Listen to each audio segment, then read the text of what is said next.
I'm Nick. This past semester we took a class called Service Learning. In this class we discussed poverty and financial literacy in depth. We found that we knew very little about our financial world, and upon further research we found that our peers also knew very little. As a response to this, we decided to create this public service announcement. We've interviewed multiple people who have noticed the same things about this issue as we have, and we have explored the various aspects of financial education. We hope you enjoy.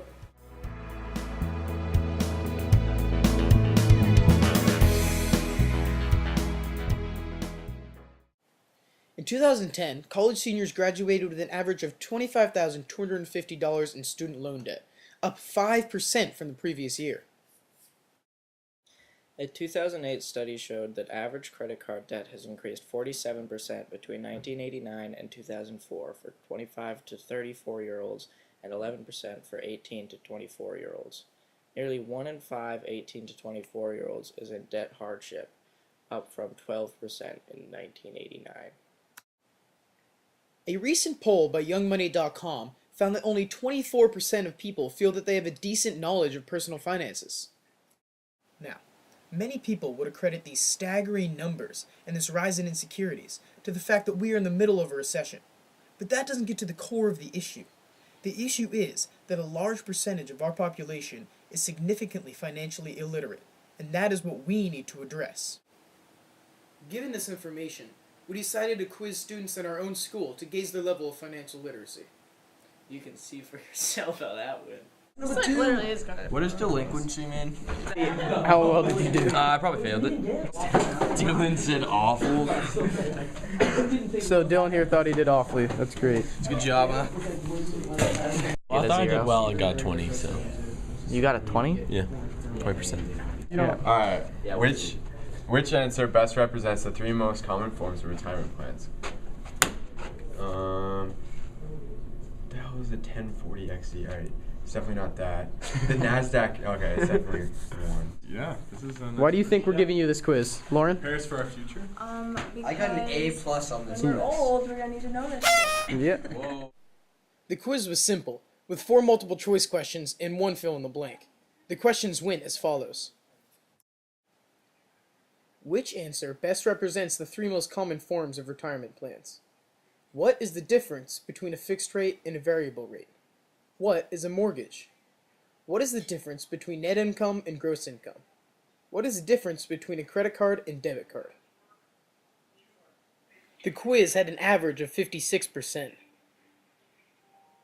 and a mode of 40%.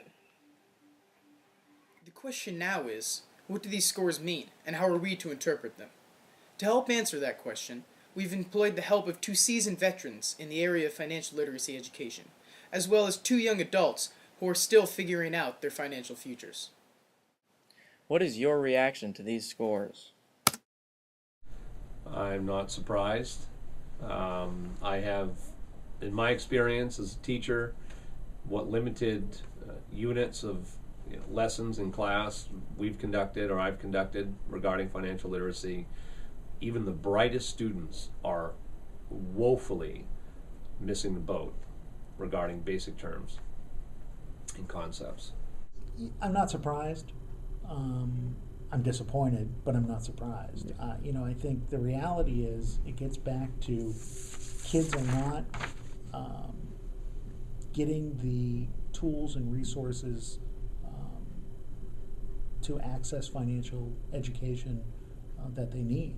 And, whether it's a conversation with their parents, whether it's a conversation in school, whether it's a combination of a variety of things, unfortunately, kids are not, they don't have an understanding of money and how things work. And, shame on, I think, the general public for expecting somebody at 18 to know all there is to know about money management if they've never been taught it.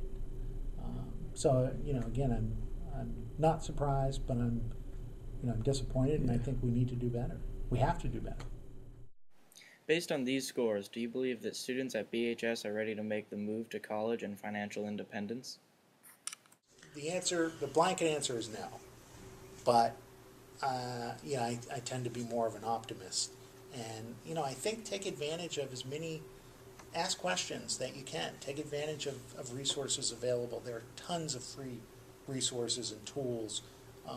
Credit unions, financial institutions, other financial institutions are more than willing to help. But just ask questions. Now, the futures of Brunswick High School students are not completely bleak, and there are things that can be done to counteract the effects of financial illiteracy.